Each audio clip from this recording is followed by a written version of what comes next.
नमस्कार साथियों, कैसे हैं आप। आज हम लेकर आए हैं bridge course base line test 2025 कक्षा 9वीं हिंदी का सॉल्यूशन।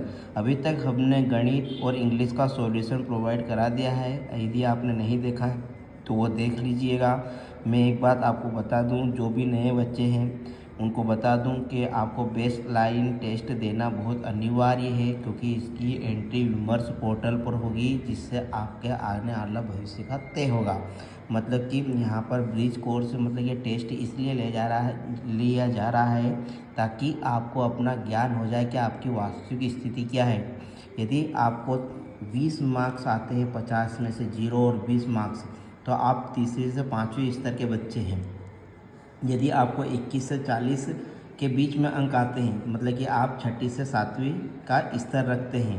यदि आप 41 से 50 अंक प्राप्त करते हैं, मतलब कि आप 8वीं का स्तर, आपको पूरा ज्ञान है, आपका 8वीं का स्तर का आप विद्यार्थी हो, तो यह टेस्ट देना आपका अनिवार्य है। इसके बाद आपका ब्रिज कोर्स प्रारंभ होगा। ब्रिज कोर्स के बाद आपका एक एंड लाइन टेस्ट होगा। उससे यह आपको पता चलेगा कि ब्रिज कोर्स ने आपकी किस तरह से मदद की, आपकी श्रेणी में सुधार हुआ या नहीं। तो यहाँ पर हम अब पहला क्वेश्चन का सॉल्यूशन देख रहे हैं। हिंदी वर्णमाला में ट, ये दिख रहा पहला क्वेश्चन। हिंदी वर्णमाला में ट एवं प वर्ग के वर्ण लिखिए। तो ट वर्ग के वर्ण क्या है? ट, ठ, ड, ढ, अण। मतलब कि यह ट वर्ग के वर्ण हैं। फिर प वर्ग के वर्ण क्या है? प, फ, ब, भ, म। ये प वर्ग के वर्ण हैं। फिर यहाँ पर है आपका, नीचे दिए गए वाक्य को पूरा कीजिए। तो मेरा नाम क्या है? आपका नाम जो भी है आपका नाम लिख देना। नितिन। मेरे गांव या शहर का नाम, तो मेरे शहर का नाम क्या है? सरदारपुर है। फिर नीचे दिए गए चित्र को देखकर रिक्त स्थान की पूर्ति कीजिए। लड़का क्या उड़ा रहा था? पतंग। पतंग ही उड़ा रहे थे। लड़की कूद रही है, तो क्या कूद रही है? रस्सी। तो यहाँ पर लिख देंगे रस्सी।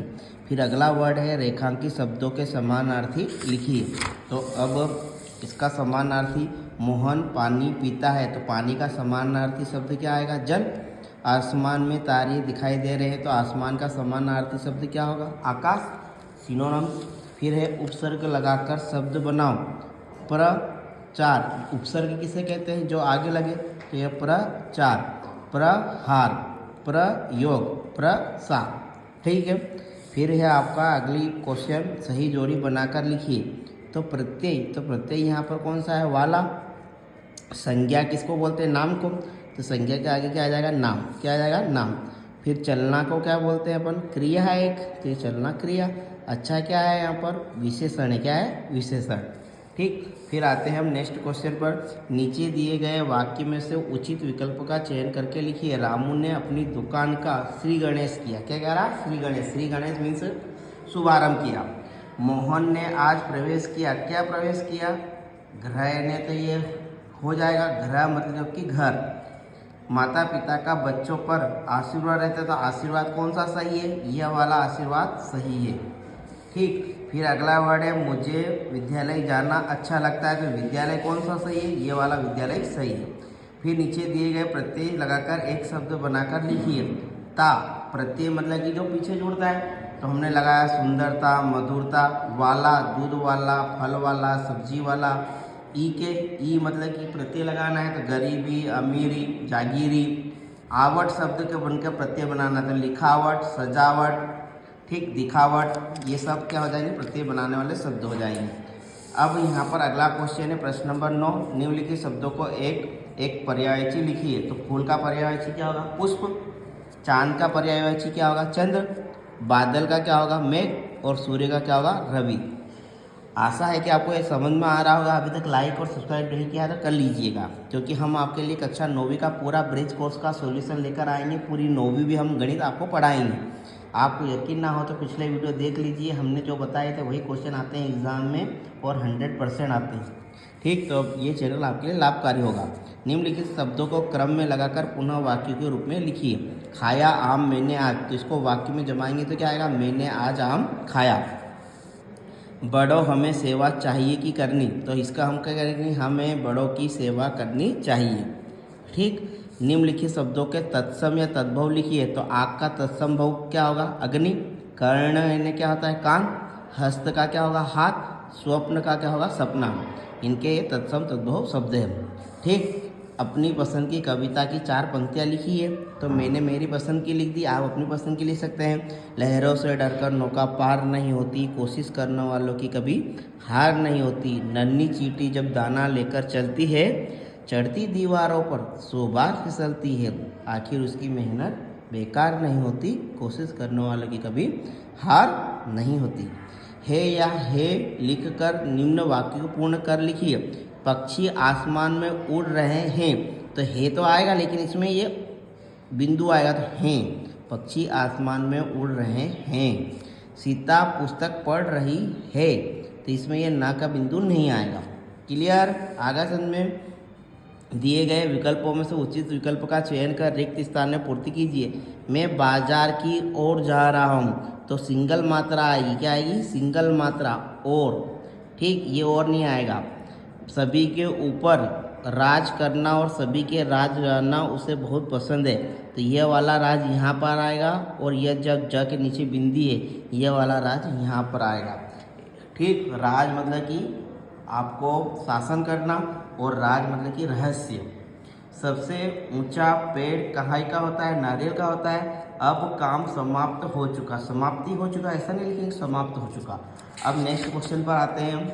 कोष्टक में दिए गए विराम चिन्हों में से सही विराम चिन्ह का प्रयोग कर नीचे दिए गए वाक्य को पुनः लिखिए।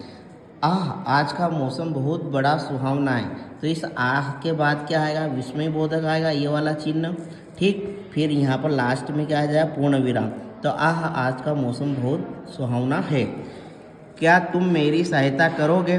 तो यहाँ पर ये जो करोगे के बाद क्या आएगा? क्वेश्चन मार्क आएगा, प्रश्नवाचक चिन्ह से। क्या तुम मेरी सहायता करोगे? मेरे पास कलम दवात पुस्तक है, तो यहाँ कलम के बाद अल्प विराम, दवात के बाद अल्प विराम, और ये है के बाद क्या आएगा? पूर्ण विराम। तो ये मैंने लिखा कलम दवात और ये पुस्तक के बाद पूर्ण विराम। बड़ों को सादर नमस्कार, तो यहाँ पर है के बाद क्या आ जाएगा? पूर्ण विराम। क्लियर आ गया समझ में? अब आते हैं हम सार्थक शब्द पे। सार्थक शब्दों का प्रयोग कर वाक्य को पूर्ण कीजिए। आज मैंने अपना कार्य क्या किया? समाप्त किया। आसमान पर तारे चमक रहे हैं। अब नेक्स्ट क्वेश्चन है, निम्नलिखित गद्यांश को नीचे दिए गए प्रश्न को उत्तर लिखिए। तो पहला प्रश्न है, व्यक्ति के जीवन में क्या क्या होता है? तो यह पहला प्रश्न का उत्तर यहाँ लिखा हुआ है, ये मैंने टिक लगा दिया। व्यक्ति के जीवन में हार जीत, सफलता असफलता, लाभ हानि, यश अपयश, मान सम्मान आदि सभी होते हैं। यहाँ तक होगा पहला प्रश्न। फिर दूसरा है क्वेश्चन आपका, जीवन में सुख दुख के बाद क्या आता है? तो दूसरे क्वेश्चन का आंसर ये है, आपका दिख ही रहा होगा आपको। जीवन में सुख दुख के बाद, जीवन में सुख के बाद दुख आता है, और दुख के बाद सुख भी आता है। ये दूसरे का आंसर हो जाएगा। फिर तीसरा क्वेश्चन है आपका, व्यक्ति कब उन्नति नहीं कर सकता? तो तीसरे का आंसर यहाँ पर है आपका, ये दिख रहा होगा। यदि व्यक्ति का मन दुख ही और असफलता से निराश है, तो वह उन्नति नहीं कर सकता। यहाँ तक ये तीसरे का उत्तर। फिर लास्ट क्वेश्चन आपका, प्रतिकूल परिस्थितियाँ अनुकूल कैसे बनती है? तो ये चौथे का उत्तर यहाँ पर है। यदि प्रतिकूल परिस्थितियों में भी मन स्थिर रहता है, तो परिस्थितियाँ अपने आप अनुकूल बन जाती है। इसलिए हमें कभी निराश होकर हार नहीं माननी चाहिए। फिर हम आते हैं नेक्स्ट क्वेश्चन पर, क्वेश्चन नंबर 18। अब आपके सामने हम एक विद्यार्थी के रूप में अपना कक्षा 9वीं में नए विद्यालय में प्रवेश लिया। आपके और शिक्षक के बीच संवाद को पूरा करके लिखिए। शिक्षक आपसे पूछेगा आप किस विद्यालय से आए हैं? तो आप जिस विद्यालय से आए हैं उसका नाम लिख दीजिएगा। विद्यार्थी बोलेगा मैं मॉडल स्कूल सरदारपुर से आया हूँ। ठीक, शिक्षक आपके प्रिय शिक्षक का नाम लिखिए। तो विद्यार्थी अपने प्रिय शिक्षक का नाम लिख देगा, मेरे प्रिय शिक्षक का नाम नितिन राठौर है। ठीक, अब नेक्स्ट है, दिए गए वाक्य में रेखांकित शब्द का लिंग परिवर्तित कर वाक्य को पुनः लिखिए। वह डॉक्टर की पुत्री है। पुत्री है तो उसकी जगह क्या आ जाएगा? पुत्र, और की जगह क्या आ जाएगा? का। तो वह डॉक्टर का पुत्र है। फिर छात्र अध्ययन करता है, तो छात्र का क्या आ जाएगा? छात्रा। छात्रा अध्ययन करती है। फिर आते हैं नेक्स्ट क्वेश्चन पर, निम्नलिखित शब्दों की वर्तनी शुद्ध करके लिखिए। तो प्रकृति गलत लिखा हुआ है, ये वाला आएगा, और क्र यूँ आएगा। तो ये प्रकृति। साती, तो ये ना की बिंदी आएगी तो शांति हो जाएगा। ये कृष्ण लिखा है, तो कृष्ण ऐसा लिखा था, क्रम आदर्श वर्णम। अवश्य, तो अवश्य में ये स जो रहेगा ये आधा आएगा, तो ये अवश्य हो जाएगा।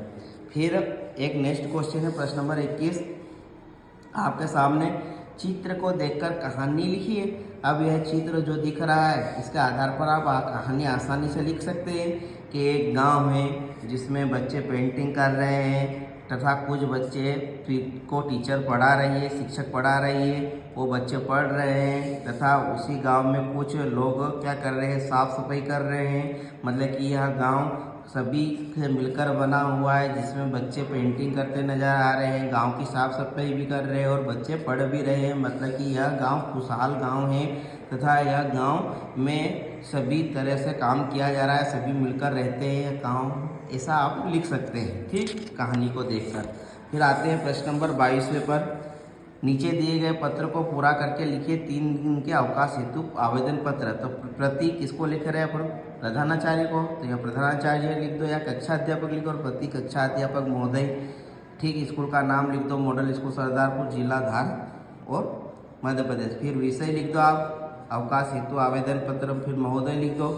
फिर आपके यहाँ प्रार्थी या पूरा डिटेल से लिख देना कि मैं आवश्यक कार्य आ जाने के कारण मैं शाला में उपस्थित नहीं हो सकूँगा, अतः श्रीमान जी से निवेदन है कि मुझे छुट्टी देने की कृपा करें, ठीक, 3 दिन की। सर धन्यवाद है प्रार्थी आ जाएगा और आपके साइन आ जाएगा, आपका नाम आ जाएगा। फिर है आपका नीचे दिए गए विकल्प में से उचित विकल्प पर सही का निशान लगाए। उपयुक्त पत्र को लिखने का विषय क्या था, तो यह क्या था विषय, अवकाश हेतु, तो यहाँ इस पर टिक लगा देंगे हम कि क्या है ये, अवकाश हेतु लेना। इस तरह से आपको यह पेपर का सॉल्यूशन समझ में आया होगा। आशा है कि अभी तक आपने हमारे चैनल को लाइक और सब्सक्राइब कर दिया होगा और मिलते हैं हम नेक्स्ट पेपर के सॉल्यूशन के साथ। मैं आपको बता दूं मैं ब्रिज कोर्स का संपूर्ण सॉल्यूशन कराऊंगा हम आपके लिए। तो कक्षा 9वीं के ब्रिज कोर्स की क्लास स्टार्ट होने वाली है, तो कृपया हमारे चैनल के साथ बने रहें। हम पूरे ब्रिज कोर्स का सॉल्यूशन आपको कराएंगे क्योंकि ब्रिज कोर्स में से आपका 50% बेसिक वालों को, स्टैंडर्ड वालों को 50% आएगा और बेसिक मैथ्स वालों को आपको 70% आएगा त्रैमासिक की परीक्षा में। तो मैं हिंदी, इंग्लिश और गणित तीनों का आपको सॉल्यूशन कराऊंगा। मिलते हैं, जय हिंद, जय भारत।